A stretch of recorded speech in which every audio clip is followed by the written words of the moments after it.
Hey BookTube, it's Jackie. How's it going? If you're new to me and this is the first time you're seeing my face, hello, what's up? My name's Jackie. I sit on my floor and I talk about books. So I hope that's why you're here, because that's what's gonna be happening today. If you're not new to me, thank you for always tuning in, the continued support. I really do appreciate it. So today for you, I have my self-destruct of 2024. It's that time again. So if you're not familiar with the self-destruct list is, it is a list that I curated last year of books that I was going to give one final shot to. And if I didn't read them within the year, they had to leave my home. And that is what we're going to be talking about today. We're going to go over the ones that were on last year's list and also what my new self-destruct list for 2024 is going to look like. So if that sounds interesting to you and you want to find out what books will be leaving my home and what books get one final chance, grab yourself a drink, have yourself a seat. Let's get talking some books. Okay, so the way this is gonna go is I'm gonna talk about the books that were on the list first and the ones that get a reprieve, stay, and then the new ones. So there's a 3-part video. I'll hyperlink each section, so you can just jump to it. If you wanna see the new list, I'll hyperlink it. If you just wanna see the ones that get a reprieve, one more final Hail Mary pass, whatever you wanna call it, or the ones that are literally going to be saying bye-bye. So let's start off with what the list was. And by the way, my self-destruct list of 2023 will be linked here in the corner and the down box below, so you can go check out that video if you like. I go in a little bit more further in depth of the books I'm about to talk about, because I want to specify something. I did not read these books. Okay, I did not read these, so I don't really have an opinion on if it's good or bad. So these books are leaving my home without my opinion because I just didn't get to them. Whether it was because I didn't feel like reading at the time, I forgot about it, other things came in, shiny things, scroll moments, how it works. But these books I do not have an opinion on. So if you recommend any of these books, please if you like any of these books, that's awesome. I'm more power to you. I just never got to them, and they're taking up space for books that I need space for, because I have, which you cannot see, a gigantic pile of books right over here that needs to be shelved and homed. So I have to say goodbye. I have to. So let's get started. The first one, this one actually got a reprieve last year. It was on the self-destruct list of 2022, and it got a Hail Mary pass in 2023. And that is because it is The Brothers Cabal. This is the 4th installment to this series. I did not realize I was buying the 4th installment to a series, but I'm, famous for doing that. It's what I do all the time. But I never got around to getting the 1st through 3rd book. So I said last year that if I bought the 1st book, I was going to give this book one more year, but I had to purchase that 1st book. I never got around to purchasing it. So sadly, this one is going bye-bye. I'm very, very heartbroken about this because this thing sounds awesome. It's about a necromancer and a necromancer brother to a vampire brother, I think, and they solve mysteries and stuff. So it's literally right up Jackie's Jackie's lane, but I just never gotten around to buying the 1st book. I bought other books, shiny things. It's just how it is. So hopefully this will go to somebody who has maybe read the book 1 through 3, and who knows, maybe one day down the road I will pick up 1st book and then I'll just buy a 2nd copy of this one, because I've done that too. We all have done it. The next book that is sadly leaving my home is John Scalzi's Lock-In. This book was put on the self-destruct list because it hits way too close to home. It is about a disease that changes the world, and most people only suffer some flu-like symptoms, headaches, but it literally changes the way our society runs. But there's this one symptom that makes you have a lock-in symptom, which you feel everything, but you cannot move and cannot react. Does that sound familiar to anybody? Yeah, I didn't feel like reliving COVID ever again. So this is why it went on the list, and sadly, I just couldn't bring myself to relive it. So it's gonna go somewhere else. Bye, COVID. I wouldn't be able to read that book and enjoy it now living through COVID. I genuinely tried. I picked it up a few times to start it, but then every time I read the synopsis, I was like, I don't want to relive COVID.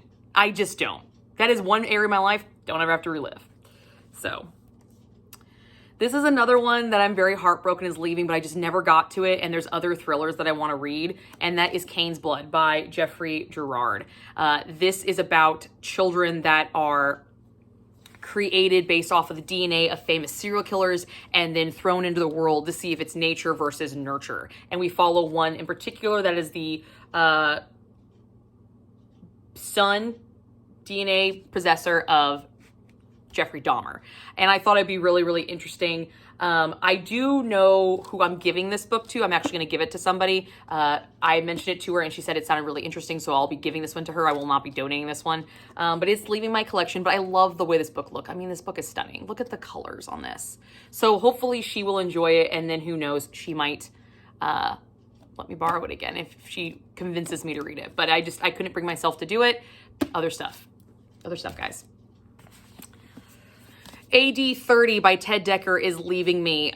This is the first installment to a series. It's a duology, and I never picked up the second one. This is a Jesus How You've Never Seen Him, and I just didn't feel like reading about it. I just didn't.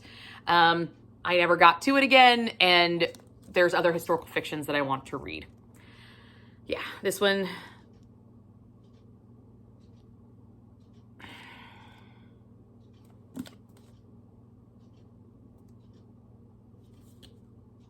Fuck it, it's getting a Hail Mary pass, guys. Fuck it, it's getting a Hail Mary pass. I'm holding on to it.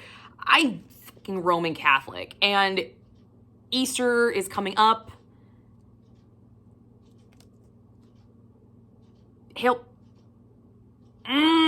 This is so hard. This sucks. This is why I only do this once a year. And I don't have very large lists because this is so hard. I don't know. In the down box below, let me know if you think I should give this a Hail Mary pass. I'm going to read the synopsis and you tell me. Let me know if I should keep it and hold on to it. The outcast daughter of one of the most powerful Bedouin sheiks in Arabia, Mavia, is called on to protect the very people who rejected her. When their enemies launch a sudden attack with devastating consequences, Mavia escapes with the help of two of her father's warriors, Saba, who speaks more with his sword than his voice, and Judah, a Jew who comes from the tribe that can read the stars. Their journey will be fraught with terrible danger. If they can survive the vast, forbidding sands of desert that is deadly to most, they will reach a brutal world subjected by kings and emperors.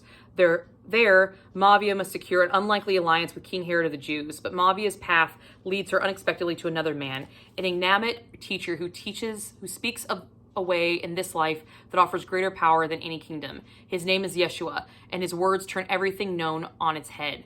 Though following him may present even greater danger, this may be the only way for Mavia to save her people and herself. Let me know if I should give this a Hail Mary pass. Let me know. And the last one that will sadly leave my home is The Miniaturist by Jessie Burton. I just never got to this. This is set in Denmark, I believe. Or, Amsterdam. Sorry, it's set in Amsterdam. And I just never got to it. I just didn't. So it's leaving. It's leaving, and it's leaving in very bad condition. I did not do this to my book. It came like that. But it's saying it's going bye-bye. So, all right. So those are the ones that are leaving, possibly this one. Let me know in the comments. Now, there were two on that list that I had to give a Hail Mary pass to because I just couldn't let them go. Not yet. Hail Mary passes all around. I'm really bad at it. This is why I suck at this, guys. I suck at saying goodbye to books. I suck at it. My daughter's behind the camera nodding right now. Thanks. But these two I just couldn't let go of. And this is Immoral Muse by Stephen Lee. This is history major written all over it. It goes through the time. It's looks like time travel with a bunch of different time periods in history. And this book is just absolutely stunning. I bought this book based off the cover. Then I fell in love with the synopsis. And then I just never read it. And I'm going to give it another Hail Mary. I'm going to give it one Hail Mary pass and see if I can get to it this year. Because I look at it and I still want to read this. That's the problem with this list, is you look at these and you're like, I still want to read this. And I still want to read this one. And the whole point of a Hail Mary pass is its final chance. But there can be multiple Hail Mary passes in a game. Just so you know. At least I think so. It's called Overtime. It's called Overtime. So this one is going into sudden death overtime. Suicide Exhibition by Justin Richards. This is World War II with aliens. I mean, can you say no to that? Like seriously, can you say no? I can't. And yeah. World War II with aliens. Second Hail Mary pass in overtime. Let's see what happens. That's all I gotta say on that one. Now, for the new books that will be added to this list. As you can see, I did not have any that were going to be remaining on my shelf because they found a home. I didn't touch any of my self-destruct list at all.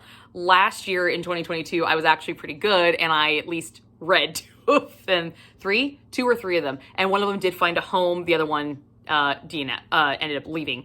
But yeah, this year was not that good. I did have that huge reading slump towards the end of the year, and I even thought about in February maybe picking up one of these just to say I actually read one off the list, but I never did because, you know, it's me.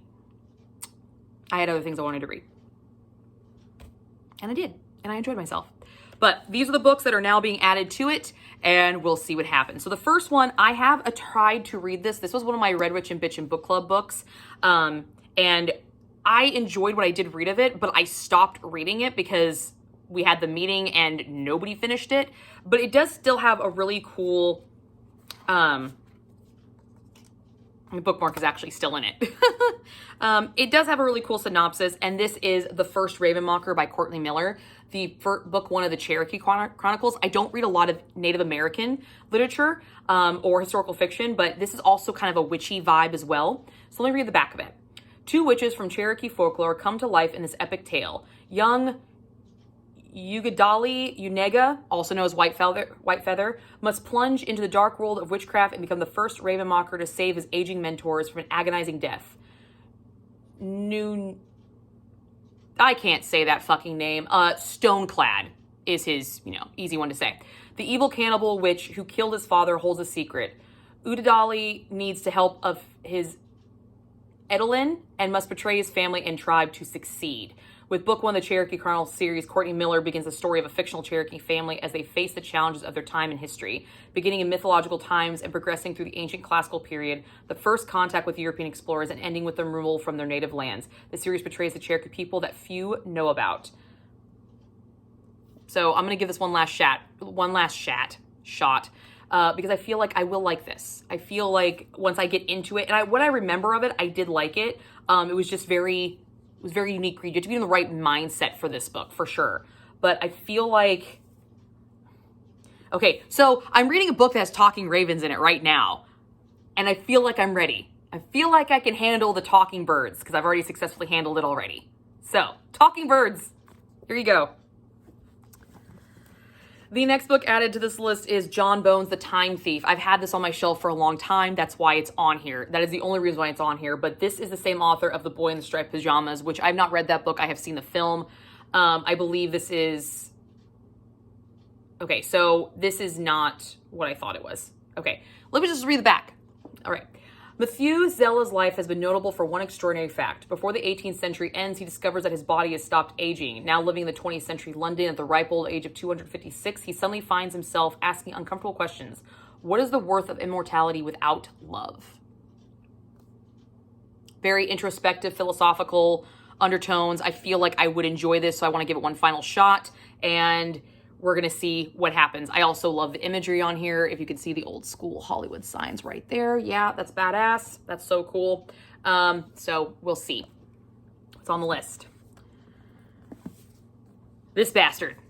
I knew when I was making this list, this was going to be on it because this book was huge. It was huge. Not only is it fucking fat, but it was huge for a long time, and it rips the heart out of anybody who reads it. I have not talked to a single person who's read this book that did not cry their eyes out.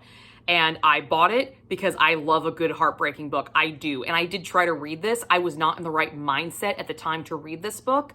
But let's be honest, I don't know any good mindset with the subject material that this book is about. And this is A Little Life by Hana Yanagihara. This is a beloved book. Beloved. People rave about this book. And it is a fucking chunker. It is huge. So you have to be invested to read this. And I got to here. Okay, there's where my bookmark was. I don't even know who this is. Oh, it's Arcus from Magic the Gathering. Anyway, so that is where I stopped. And I just couldn't bring myself. This suffers with, deals with mental disorders, depression, anxiety. I don't think I was in the right mindset at the time last year to read this. but I'm going to give it one last shot. And the main reason why it's on this list is not because I don't want to read it. It's huge and I need the space. So let's see if I'm going to read it. And if I read it, it will find a home right where it was before. But for now, we're going to see what happens. But it's on here. Please don't come for me if you love this book. If you love this book, please let me know. And let me know why I need to push through, why it's worth the read. Because I've seen so many people have their hearts ripped out because of this book. And I want to feel that. I want to know what that feels like. But at the same time, is this the reason I need to feel that? Or is there another book out there that's more important that will make me feel that? So here it is. We're going to give it a shot. It's on the list. And the last one, this one pained me the most. This one is the one that I have been holding on to for a long time. I've wanted to read for a long time. And every time I look at this book, I'm like, I want to read this book. I want to read this book, but I never pick it up because it's another chunker. And this is 2666 by Roberto Bologna. I think it's 2666. It could be pronounced 2666 or what have you, but I found this through Better Than Food book reviews. I'll link his channel down in the down box below, but he reviewed this book years ago. This was turned into a stage production. The stage production is 6 hours long with a 30-minute intermission. Stage production, not a film, stage production. That is how intense and how detailed this book is. And every time I look at it, I'm like, I really want to read this book. I put it on must-read lists. I put it on TBRs. I put it on, prompt lists because of the numbers. But I just can't bring myself to read it. And I really want to. So I'm putting it on this list. Hopefully that will kickstart, but we all know what happens with this list. So who knows? But here we go. 3 academics on the trail of a reclusive German author, a New York reporter on his first Mexican assignment, a widowed philosopher, a police detective in love with an elusive older woman. These are among the searchers drawn to the border city of Santa Teresa, where over the course of a decade, hundreds of women have disappeared. The words of the Washington Post, with 2666, Bologna joins the ambitious overachievers of the 20th century novel, most like Proust, Mussolini, Joyce, Gaddis, Pichon, Fuentes, and Volman, who pushed the novel far past its conventional size and scope to encompass an entire era, deploying encyclopedic knowledge and stylistic verve to offer a grand, if sometimes idiosyncratic, summation of their culture and the novelist's place in it. Bologna has joined the immortals. Those are some big fucking words. And I feel like I need to read this book. I feel like this is one of those books that once I read, I will be changed forever. I feel like this is one of those books. So hopefully I get to it because I hate to see it leave my collection. So here it is. But that is my 2024 self-destruct list, ladies and gentlemen. Here it is. Let me grab them. Here we go. Self-destruct list for 2024. It actually kind of all goes together. That's actually kind of cool. I did not plan that. But yeah, there it is. And then possibly, might be this one. But let me know in the comments if I need to give this one a Hail Mary pass. I don't know. We will see. But that's what I got for you guys today. I hope you enjoy this, and I will see you guys all soon with another video. And again, go check out our 2023 self-destruct list so you can get familiar with all those books that will be leaving and see if maybe you want to pick them up because I go in a little bit more detail of them there. But this is what I got for you guys. I wish me luck. I'm going to hopefully will pick up some of these just because I don't want to see a lot of these go, but I need the space. I need it. So, all right, guys, that's what I got, and I'll see you guys all later another time.